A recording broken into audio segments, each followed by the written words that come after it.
아멘. 오늘 말씀의 주제는 주님을 사랑하는 자에게 주시는 평안이라는 주제로 우리 요한복음 14장 22절부터 29절까지 말씀을 함께 보도록 하겠습니다. 여러분, 좋은 질문이 좋은 배움을 만든다라는 말이 있습니다. 좋은 질문이 좋은 배움을 만든다. 이 말은 질문이 깊을수록 배움도 깊어진다라는 말로 이해가 됩니다. 이 질문을 정확하게 할수록 깨달음도 분명해질 수 있는 것이기 때문입니다. 그래서 학생들은 질문을 잘해야 잘 배우고, 성도는 질문을 잘해야 믿음이 잘 자란다고 생각이 됩니다. 질문하니까 생각나는 한 이야기가 있습니다. 제가 고등학교를 다녔을 때의 이야기인데요. 한문 수업 시간이었습니다. 이 반 아이들이 거의 다 엎드려 자고 있었습니다. 그때 선생님은 참 인자하셨던 분이라고 생각이 들어요. 칠판에 열심히 글을 쓰시면서 설명을 하고 계셨지만 학생들은 거의 다 자고 있었던 겁니다. 그러다가 한문 선생님은 그 모습을 안쓰럽게 생각하고, 아이고, 얼마나 피곤했으면 이렇게 잘까. 그래, 이 시간이라도 자라. 들을 사람은 듣고 잘 사람은 자라. 제가 다녔던 그때 선생님들 중에서는 인자하셨던 분이죠. 그런데 잠시 후에 한참 자고 있었던 한 친구가 갑자기 벌떡 일어나서 비몽사몽 손을 들며 말했습니다. 선생님, 질문이 하나 있습니다 라는 거예요. 선생님은 깜짝 놀라시면서도 이 질문하는 아이가 너무 반가웠습니다. 그래서 그래, 그럼 질문이 뭐야, 말해봐. 그랬더니 그 친구가 이렇게 물었습니다. 지금 수업 끝나려면 몇 분 남았습니까? 그때 온화하던 선생님께서 너 나와, 엎드려. 너가 매를 버는구나. 매 타작을 했던, 그 당시에는 매를 많이 맞았죠. 그 기억이 있습니다. 그때 같은 반 학생들은 다 같이 웃었던 기억이 나요. 근데 여러분, 이런 질문은 사실 별 도움이 되지 않습니다. 질문에도 무게가 있죠. 오늘 본문에도 사실은 한 제자가 예수님에게 한 가지의 질문을 하면서 오늘 말씀이 시작이 됩니다. 그리고 저는 이 질문으로 시작해서 여러분들에게 설교를 통해 두 가지의 질문을 던지면서 함께 말씀을 살펴보려고 합니다. 첫 번째 여러분들에게 드리는 질문은 예수님을 믿고 따르는 사람이 누리는 복이 무엇인가? 우리가 예수님 믿고 그렇게 예수님을 따르는 사람들에게 주어지는 복이 무엇인가입니다. 두 번째는 예수님의 떠나심으로 성도가 누리게 되는 유익이 무엇인가라는 질문을 제가 여러분들에게 드리면서 오늘 설교를 시작합니다. 오늘 말씀 속으로 한번 들어가 보죠. 우리 22절의 말씀입니다. 한 제자가 예수님에게 질문하는 말씀이죠. 같이 읽어보겠습니다. 가룟 아닌 유다가 이르되 주여 어찌하여 세상에는 아니하려 하시나이까. 아멘. 여러분, 가룟 유다가 아닌 다른 유다가 질문을 한다라는 거죠. 이 유다는 공관복음에서 보니 다데오라고 불리는 유다입니다. 가룟 유다와 좀 구별 짓기 위해서 가룟 유다가 아닌, 가룟이 아닌이라고 기록되어 있습니다. 어찌되었던 이 유다가 22절 보시면 어떤 질문을 하죠? 주여 어찌하여 자기를 우리에게는 나타내시고 세상에는 아니하려 하시나이까? 라는 질문을 던집니다. 여기서 자기는 당연히 누구냐면 예수님이시죠. 예수님은 우리에게는 나타나시고 왜 세상에서는 왜 안 나타내십니까? 왜 티를 내지 않으십니까? 라는 질문이기도 합니다. 이 질문은 당시 분위기를 생각하면 아주 자연스러운 질문입니다. 여러분, 유대인들은 대부분 이 땅에 메시아가 오면 누구나 보기 쉽게, 누구나 알기 쉽게 세상 한복판에 압도적인 능력으로 자신을 드러낼 것이라고 생각을 했습니다. 실제로 그랬죠. 그래서 예수님께서 오병이어의 그 표적과 기적을 행하셨을 때 사람들이 얼마나 열광을 했습니까? 보리떡 5개와 물고기 2마리로 남자만 5,000명 이상을 먹이니 사람들은 이렇게 생각해요. 이 사람이야말로, 이분이야말로 우리가 기다렸던 그 메시아다. 왕으로 삼으려고 했던 거죠. 여러분, 세상은 늘 그렇게 생각합니다. 능력이 보이면 믿을 것이라고 생각해요. 그리고 기적이 크면 사람들이 몰려올 것이라고 생각합니다. 눈에 띈 성공이 있으면 하나님께 영광이 되는 줄 알고 있어요. 그런데 그런 현장에서 예수님은 항상 자신을 어떻게 하세요? 드러내지 않으시죠. 어느 때는 사람들이 몰려오면 피하시기도 합니다. 그러니 제자인 유다의 질문은 당연해 보입니다. 왜 예수님은 우리에게만 나타나시고 세상 사람들이 다 알도록 계시면 안 되겠습니까? 왜 우리에게만 그렇습니까? 세상 사람들에게 좀 보여주시면 안 됩니까? 라는 거예요. 그런데 예수님은 이때 전혀 다른 길을 말씀을 하십니다. 어떤 이야기를 하시냐면 나를 사랑하는 자에게 나를 나타낼 것이다 라고 말씀하셔요. 21절의 말씀이에요. 같이 한번 읽어볼까요? 나를 사랑하는 자에게 나를 나타내리라. 아멘. 여러분, 그렇다면 예수님을 사랑하는 자는 누구인가? 21절의 말씀 다음 띄워주세요. 같이 한번 말씀 읽어보겠습니다.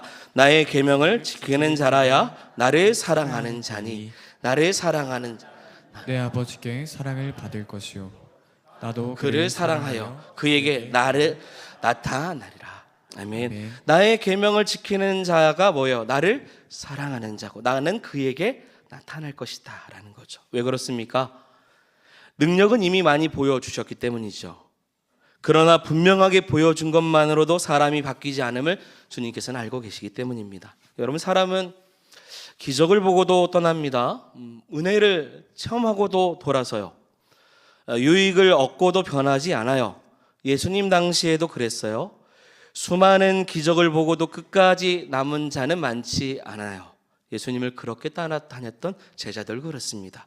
그러므로 이것은 아주 중요합니다. 여러분, 예수님을 아는 것은요, 기적의 문제가 아니라 여러분 믿음의 문제입니다. 주님을 보는 것은요, 능력의 문제가 아니라 사랑의 문제라는 거예요. 그래서 예수님을 사랑하는 사람이 예수님의 말씀을 지키고 그렇게 살아갈 때 누구를 볼 수 있어요? 예수님을 볼 수 있습니다. 할렐루야. 어떤 능력, 기적이 아니라 정말로 주님을 사랑하고 그 말씀을 지키는 자가 예수님을 볼 수 있어요. 예수님이 나타나 주신다라는 거죠. 제자의 질문의 대답은 세상의 방식으로 예수님을 보려면 보입니까? 안 보인다라는 얘기예요. 예수님은요. 이미 보여줘도 뭐예요? 사람들이 믿지 않는다라는 거죠. 주님은 분명하게 말씀하십니다. 사람이 나를 사랑하면 내 말을 지키면 나를 볼 수 있다라는 거예요. 여러분, 사랑은요, 감정에서 끝나지 않아요. 순종으로 나타나는 겁니다. 우리는 종종 사랑을 말로만 생각해요. 주님 사랑해요. 주님 감사해요. 주님 은혜 받았습니다. 그런데 주님은 그 사랑의 진실성을 어디서 보시냐면 여러분, 말씀에 대한 순종으로 보고 계신다라는 거예요. 너 사랑해? 그럼 내 계명을 뭐예요? 지켜야 된다는 거죠. 여러분, 부모를 사랑하면 부모의 말을 귀하게 여겨야 되고 귀하게 여깁니다. 자녀를 사랑하면요, 자녀를 위해서 수고해요. 사람 사이에도, 사람들끼리도 이 사랑은 행동으로 드러납니다. 사랑하는 부모, 사랑하는 자녀에게 수고가 있고 서로 섬기죠. 그런데 하물며 주님을 사랑한다고 하면서 주님의 말씀을 가볍게 여긴다면 그 사랑이 진짜 찐사랑인지를 생각해 보게 되는 말씀입니다. 그래서 여러분, 우리가 먼저 우리에게 스스로에게 물어봐야 됩니다. 나는 정말 예수님을 사랑하는가? 그리고 이 질문의 답은 결국 여기 있죠. 나는 예수님의 말씀을 지키고 있는가입니다. 사는 여러분, 주님은 서로 사랑하라고 말씀하셨어요. 그러면 주님을 볼 것이라고요. 주님은 가서 제자를 삼으라고 했습니다. 그 말씀대로 계명을 지키면 뭐예요? 주님이 보인다는 거예요. 주님은 용서하라고 하셨어요. 주님은 먼저 그의 나라와 그의 의를 구하라고 하셨어요. 자, 그런데 우리가 예배도 드리고 기도도 하고 헌금도 하고 봉사도 하면서 정작 주님이 명하신 삶의 순종에는 서 있지 않는다면 그것은 종교 활동에 불과할 수 있죠. 사랑의 증거는 없는 상태가 됩니다. 사랑 여러분, 진짜 사랑은 말이 아니라 순종으로 증명되는 줄 믿습니다. 그래서 우리는 오랫동안 신앙을 오해할 때가 참 많았어요.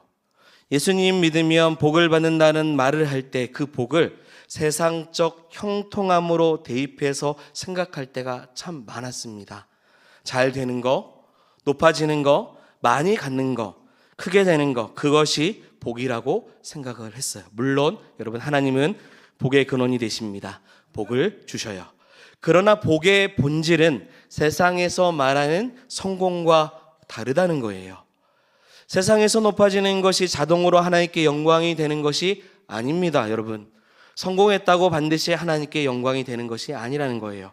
반대로 세상적으로 어렵다고 해서 그것이 곧 실패도 아닙니다. 여러분, 만약에 세상에서 잘 안 되는 것이 실패라고 한다면 우리는요, 십자가를 설명할 길이 없습니다. 왜냐하면 예수님의 십자가는 세상의 눈으로 보면 철저한 실패이기 때문이죠. 가장 비참하고 가장 수치스럽고 가장 참혹한 죽음입니다. 그러므로 우리는 성공과 실패의 기준을 다시 세워야 돼요. 여러분, 성공은 높아지는 거 아닙니다. 진짜 성공은 끝까지 주님 곁에 남아서 주의 말씀을 지켜 살아가는 거예요. 실패는 넘어지는 것이 아닙니다. 그 사람이 주님을 떠나는 거예요. 그렇기 때문에 우리는 사실을 기억하고 이 성공과 그 기준을 다시 세워야 되는 거죠. 세상은 보여지는 결과로 판단합니다. 그러나 하나님은 여러분 우리의 중심을 보시는 분이십니다. 사람은 이 박수 받는 자리를 성공이라고 말하지만 하나님은 순종의 자리를 복되다고 말씀하십니다. 그래서 예수님이 말씀하시는 거예요. 주님을 사랑하는 자에게 자신을 나타나겠다. 여기서 나타내신다라는 것은요, 단지 어떤 신비한 체험을 준다라는 뜻이 아닙니다. 여러분, 주님의 뜻을 깨닫게 하시고 주님의 역사하심을 분별하게 하시고 고난 속에서도 하나님의 손길을 우리의 삶의 자리 가운데서 보게 하신다라는 거예요. 어떤 사람은 이렇게 말해요. 주님이 안 보이는데요. 주님 안 보입니다. 그런데 사실은요, 주님이 안 보이는 게 아니죠. 주님이 안 계신 것이 아니죠. 주님을 알아보는 눈이 닫혀 있는 경우가 많기 때문입니다. 여러분, 주님을 사랑하는 사람만 주님을 알아봅니다. 주님을 사랑하는 사람만 눈물 속에서 그 은혜를 보게 돼요. 주님을 사랑하는 사람만 여러분 고난 속에서도 하나님이 나를 버리시지 아니했구나라고 다시금 붙들게 됩니다.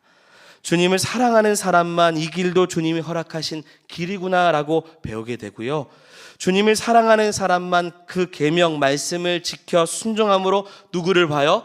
주님을 보게 되는 것입니다. 왜 그렇습니까? 그 사랑이요, 여러분 우리의 눈을 열기 때문이죠. 그래서 제자의 질문은요, 엉뚱해요. 사실은 우문합니다. 그러나 그 질문을 통해서 예수님의 현답이 나오죠. 나는 언제나 모든 사람들에게 나타나 있다.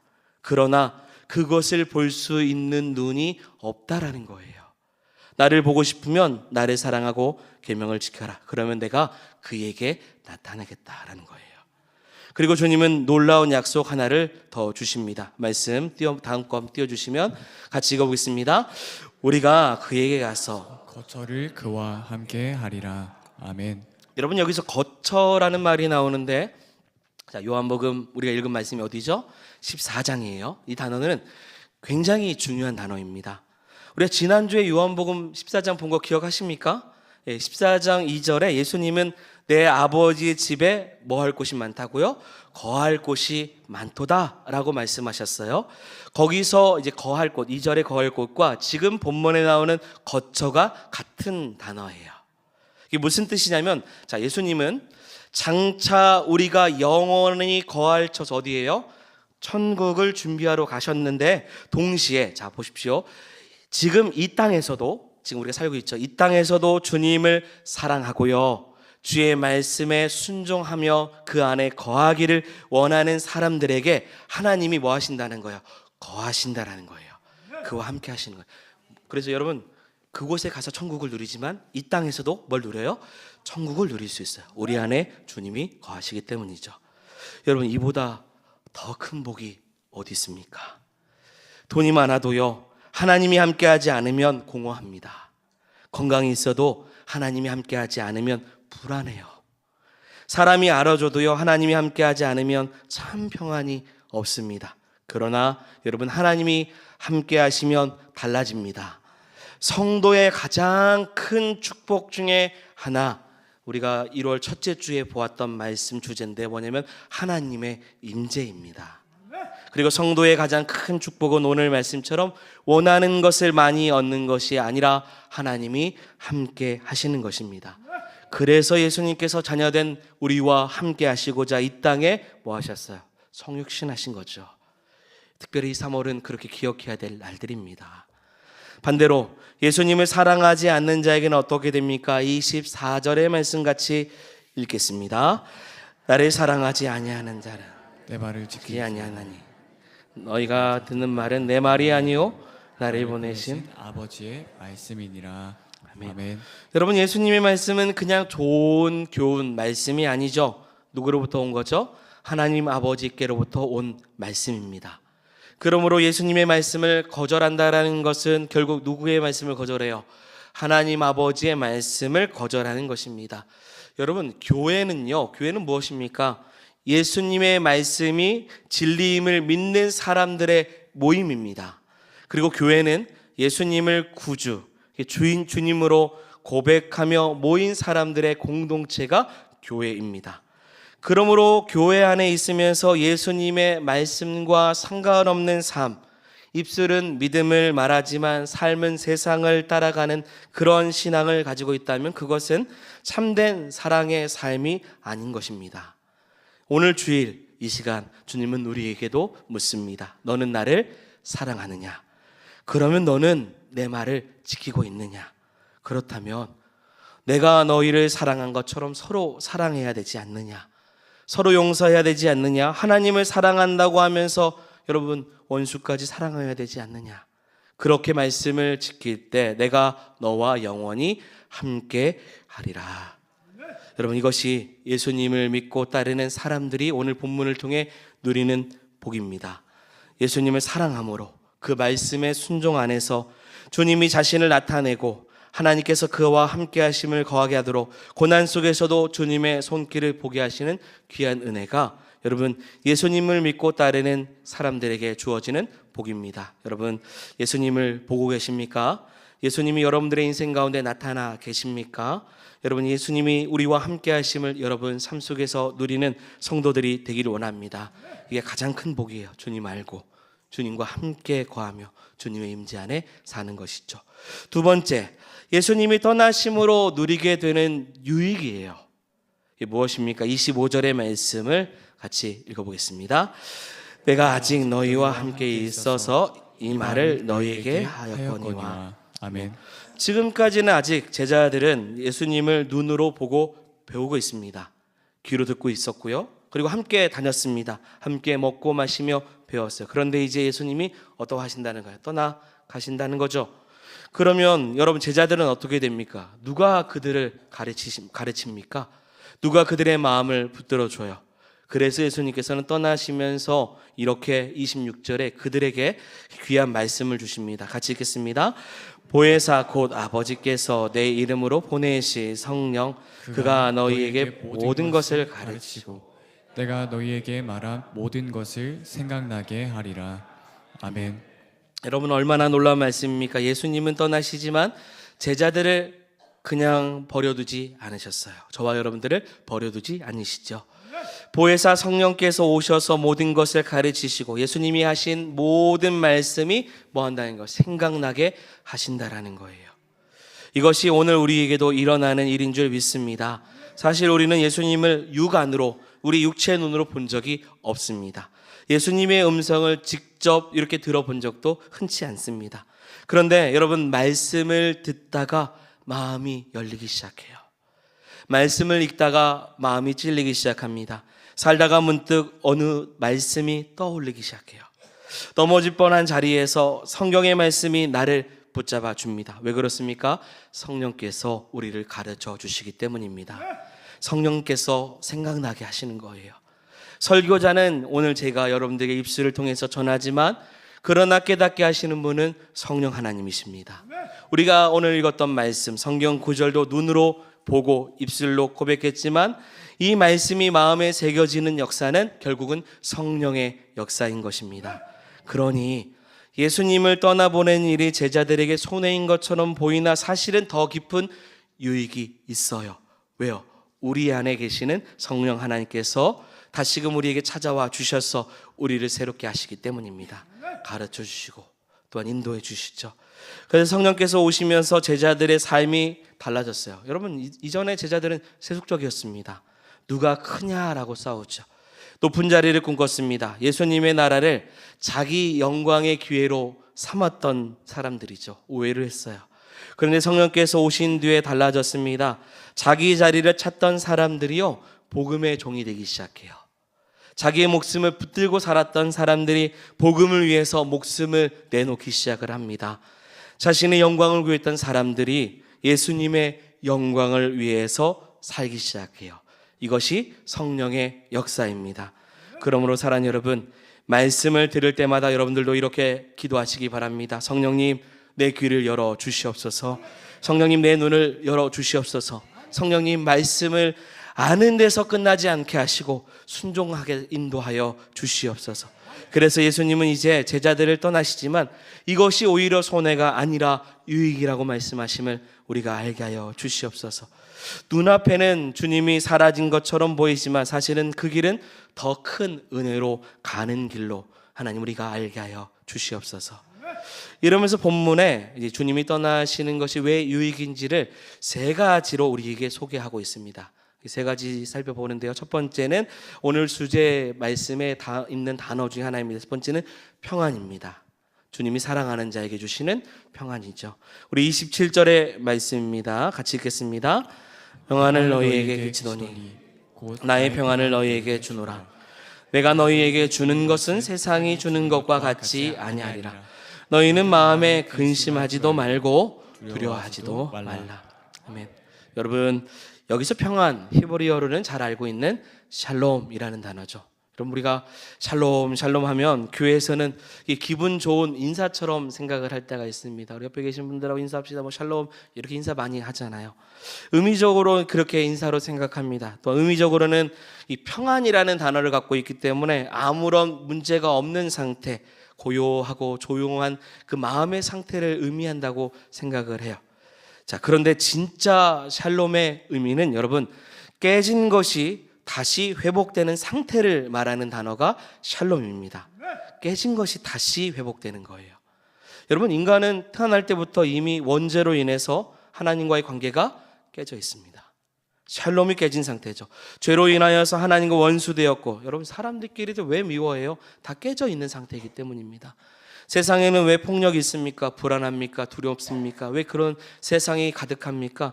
그런 깨진 세상이 이미 존재하고 있고 죄로 가득하기 때문이죠. 그런 깨어진 세상 가운데, 우리 인생 가운데 예수님이 오셔서 말씀하셨습니다. 평안을 너희에게 주노라. 아멘. 깨진 것이 다시 회복되는 은혜를 누가 주셔요? 예수님이 주신다는 거예요. 내가 떠나는 것이 유익이다. 너에게 평안을 준다. 그런데 여러분, 이 평안은요, 그냥 평안 아니라 무슨 평안이냐면 나의 평안을 준다고 말씀하셨어요. 이게 무슨 뜻입니까? 예수님이 하나님 아버지 안에서 누리셨던 그 평안을 말하는 거예요. 죽음을 앞두고도 절대 흔들리지 않으셨던 그 평안, 십자가를 향해 가면서도 무너지지 않았던 그 평안을 여러분들, 저와 여러분들에게 주신다고 말씀하십니다. 그리고 예수님은 분명히 말씀하셨어요. 27절 중반절에 내가 너희에게 주는 것은 세상이 주는 것과 같지 아니하리라. 아멘. 세상도 평안을 말해요. 돈이 있으면 평안하다고요. 권력이 있으면 평안하다고요. 안전장치가 많으면 평안하다고 말합니다. 여러분, 쾌락이 있으면 잠시 잊을 수 있다고도 말해요. 사람들은 불안을 덮을 무엇인가를 항상 찾아요. 무엇인가를 의지해요. 사람을 의지하고, 또한 어떤 환경을 의지하고, 또한 삶을 의지하고, 또 여러 환경 속에서의 그 모든 것을 피하기도 합니다. 그러나 여러분, 이것은 진짜 평안이 아니죠. 세상에 주는 평안은 대개 상황이 받쳐줄 때 유지되는 평안입니다. 그러나 조건이 무너지면 함께 무너져요. 돈이 흔들리면요, 마음이 흔들리고요. 건강이 흔들리면 담대함이 흔들립니다. 관계가 깨지면 평안도 다 깨져요. 세상이 주는 평안은 여러분, 상황이 풀릴 때 오는 평안이에요. 그러나 주님이 주시는 평안은 상황이 풀리지 않아도 무너지지 않는 평안인 줄 믿습니다. 이게 진짜 평안이에요.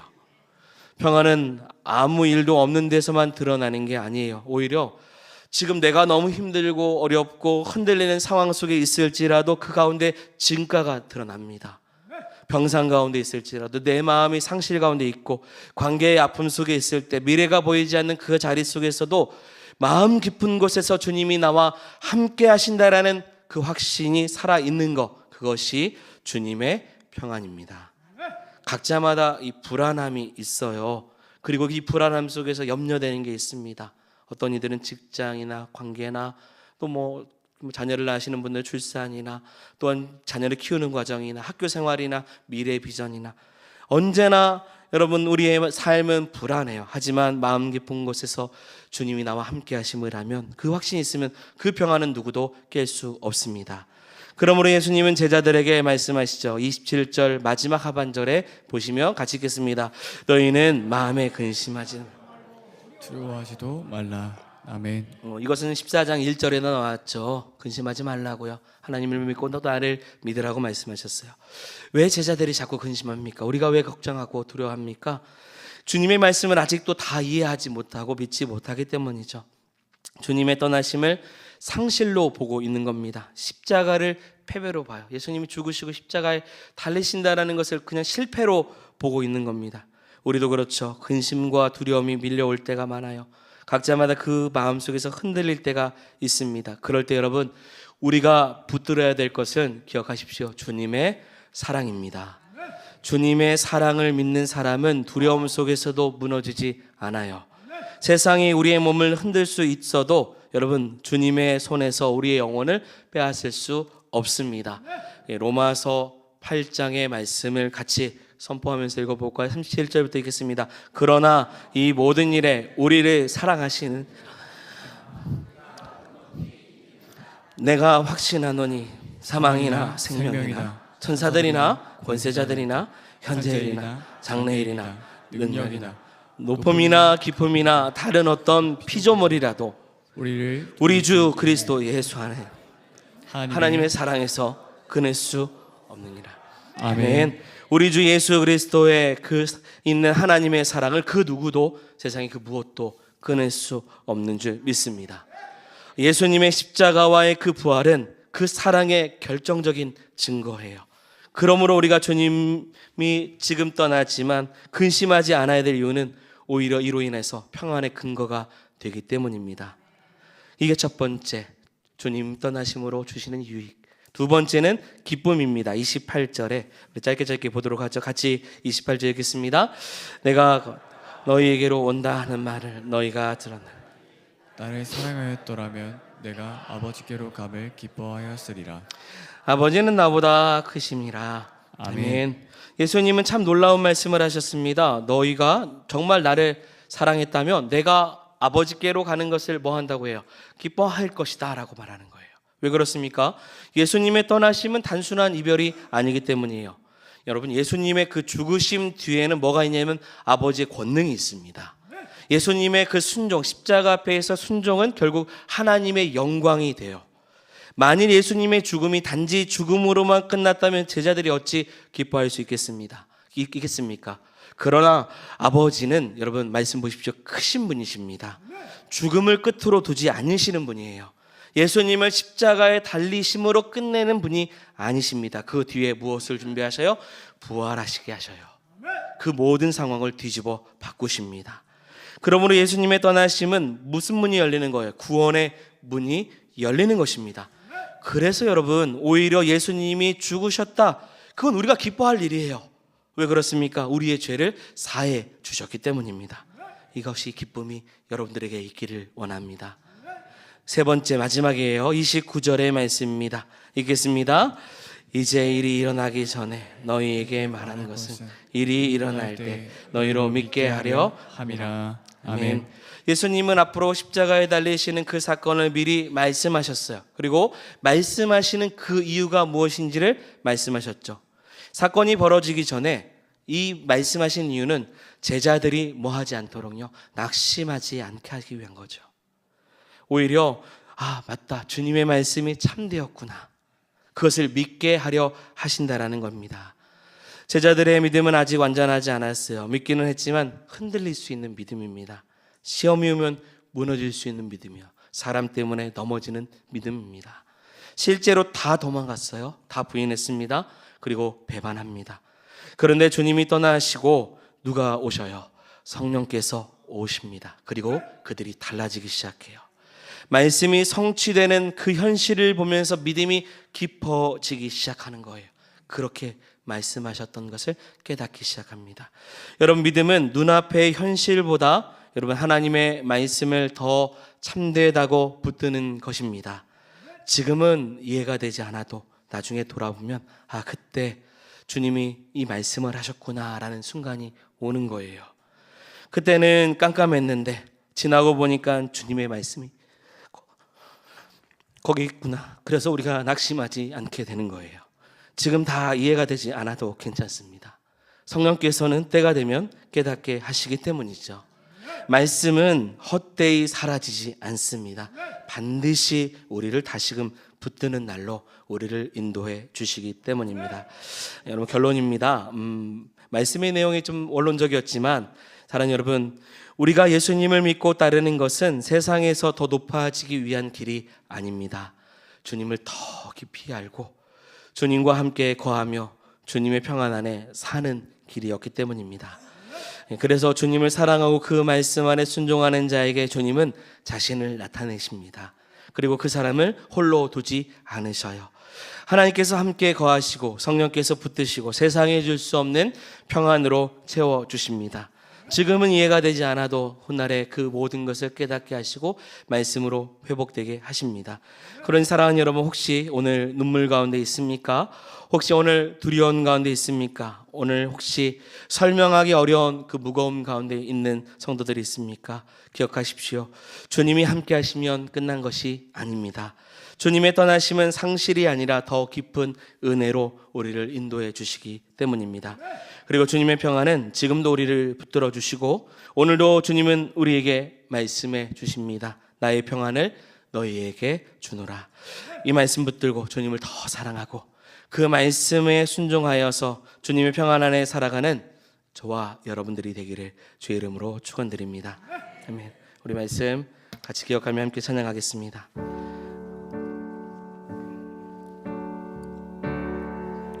은혜 아니면 살아갈 수가 없네. 보은마저도 다 주의 것이니 세상 평안과 위로 내게 없어도 예수, 오직 예수뿐이네. 한 번 더 고백합니다. 은혜 아니면 살아갈 수가 없네. 보음마저도 다 주의 것이니 세상 평안과 위로 내게 없어 예수, 오직 예수뿐이네. 크신 계획 다 볼 수도 없고 작은 고난에 지쳐도 주께 묶인 나의 모든 삶 버티고 견디게 하시네.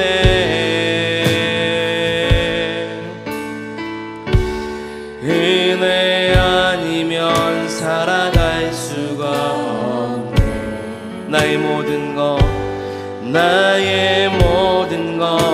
다 주께 맡기니 참는 평안과 위로 내게 주신 예수, 오직 예수뿐이. 같이 고백합니다. 크신 계획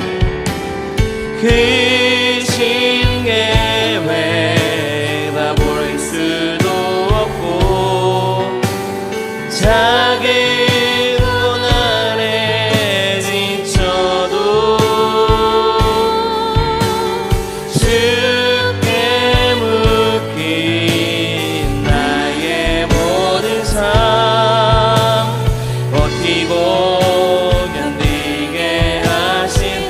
계신 계획 다 볼 수